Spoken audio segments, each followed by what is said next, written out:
Mami? Karina, nakauwi ka na pala.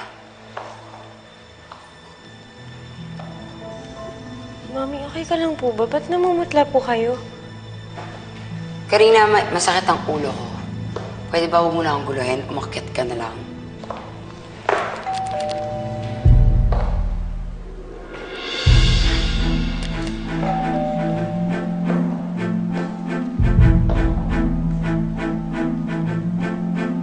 Ako na po, Mami.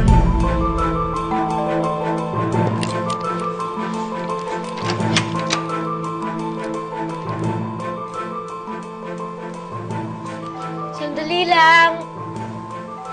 Bes, dali. Bes. Gabi na, napadalaw ka. Bes, huwag ka mabibigla sa sabihin ko, ha? Bakit?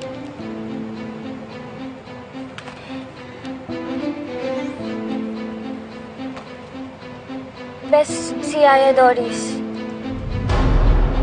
Patay na siya. Ano?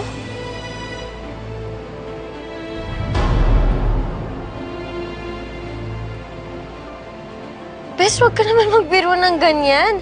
Hindi magandang biro yan. Hindi patay si Yaya Doris. Bawiin mo yung sinabi mo. Bes, hindi ako nagbibiro. Totoo yung sinasabi ko. Napanood ko sa balita. Wala na talaga siya, Bes. Kinumpirma na ng pamilya niya. Sabi baka may pumatay daw sa kanya. Pumatay?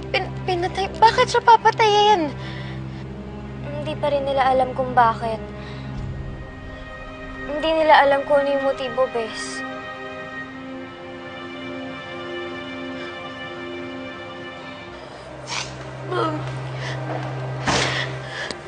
Mami. Si Yaya Doris. Ano nangyari? Mami, si Yaya Doris, wala rin.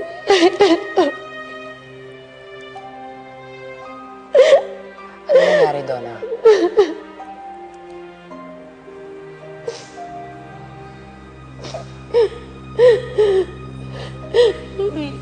Mami, hindi mo ba siya nakausap noon? Hindi ba siya bumisita dito?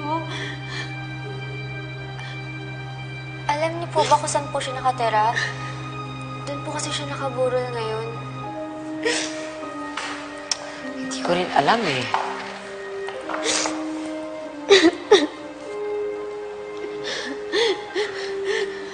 Samahan mo ko sa police station. Samahan mo ko sa police Karina, saan ka pupunta?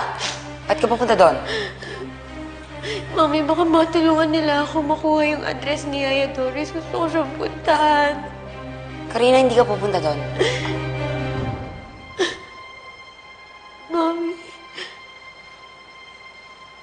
Mami, patay na si Yaya Doris. Hindi ka pa rin papayag na makita ko siya. Karina, ang ibig ko lang sabihin,